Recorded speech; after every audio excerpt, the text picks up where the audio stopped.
Let me show you how you can make this hair bow. You don't need a template, you don't need to sew it, it is so easy. You can make it as big or as small as you like. Just to show you before we start, this is the size that I like to make, and this is just under 3 inches wide, or if you prefer to work in centimetres, it is 7 centimetres. I recommend starting with a thinner fabric to begin with as you're practicing these bows, because the thinner the fabric, the easier it is to get that pinch in the middle. So I've shown you the 3 inch. We're going to use the black leatherette to make a 4 inch and this fine glitter to make a 5 inch bow. Later on in the video, I will remind you to get ready to take a screenshot. I will put up on the page all of the different sizes you need to measure out to make the different sizes of the bows. In this black leatherette first, we're going to make the 4 inch bow. I've already measured out my strips on here. For the tail part of the bow, you will need a strip of 15 centimetres in length, or if you prefer to work in inches, just under 6 inches, and the width is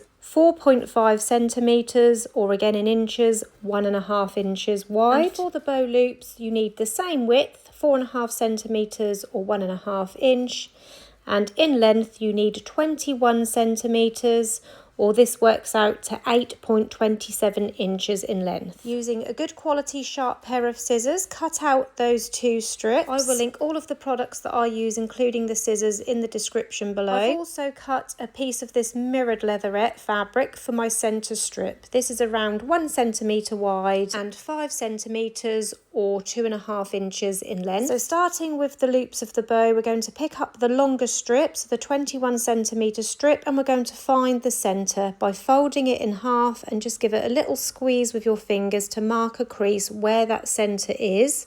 For the sake of the tutorial, for you guys to be able to see it on the camera, I'm going to mark the centre using a pen. Now we need to quarter it, so we're going to fold it in half and fold it in half again to mark this into quarters. If this doesn't leave a big enough crease in there for you to see the marks, sometimes I find then folding each side backwards to find the quarter mark helps. Again, you could even use a pen, just mark a little dot at those creases. And then when you've got those creases marked on there, we're going to make some cuts. So using that crease as a guide, on the open end, we're going to cut from the middle diagonally. So to mark the middle, fold it in half lengthways. Give it a little pinch to mark a crease where that centre is.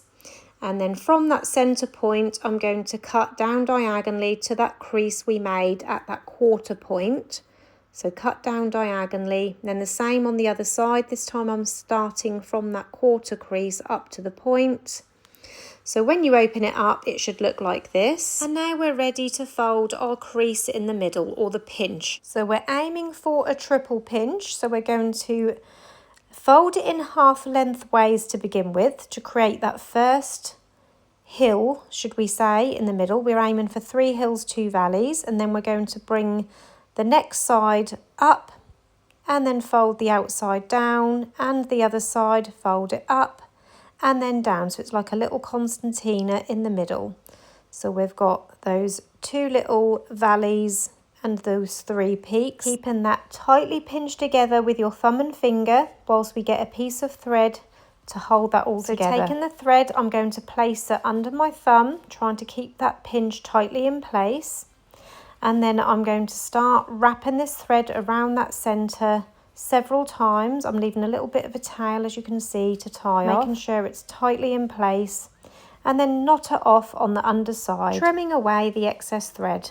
And this is what it should look like so far. And now we are going to glue the 2 ends into the centre. So place hot glue on one of those pointed tips and then fold that into the centre, slightly overlapping where that thread is holding the pinch in place. And do the same on the other side. Again, slightly overlapping that centre. Make sure both of the loops are even. And now we're ready to move on to the tails. So picking up the other strip of fabric, we are going to fold it in half to find the centre.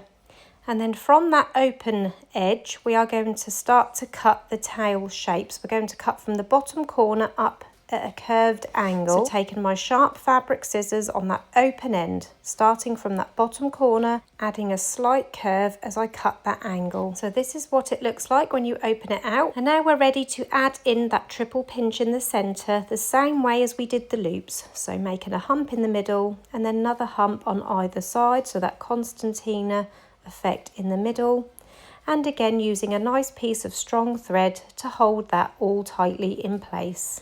Knot it together on the underside and trim off the excess thread. Holding the tails with the points at the bottom, bend them down slightly so you can reveal the top sort of side of the tails.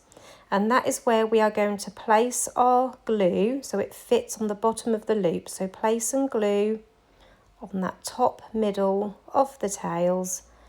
Place it in the middle on the underside of the loops, just there like that, and you can now see that gorgeous bow starting to take shape. I'm attaching my hair bow to a 45mm hair clip, which I've already lined with a matching black ribbon.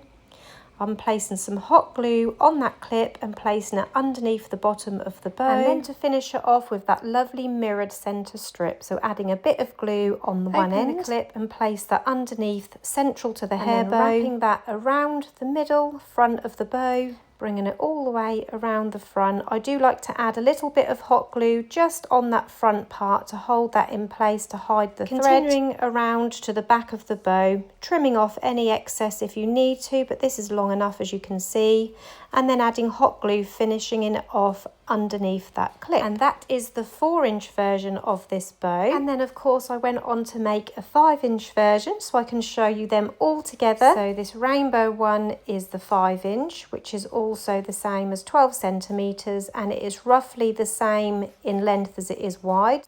And then you have the 4-inch, which is the roughly around 10 centimeters, just over, the same in length. And then you have the 3-inch, which is roughly about 7.5 centimeters, and again the same in length. And now, as promised, get ready to take a screenshot, because I'm going to pop up on the screen a chart of all the sizes you need to cut your strips to make these 3 different sized bows.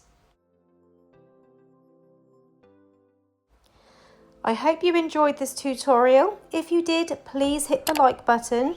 Don't forget to subscribe to my channel. And if you hit the bell button, that will turn on notifications. Bye.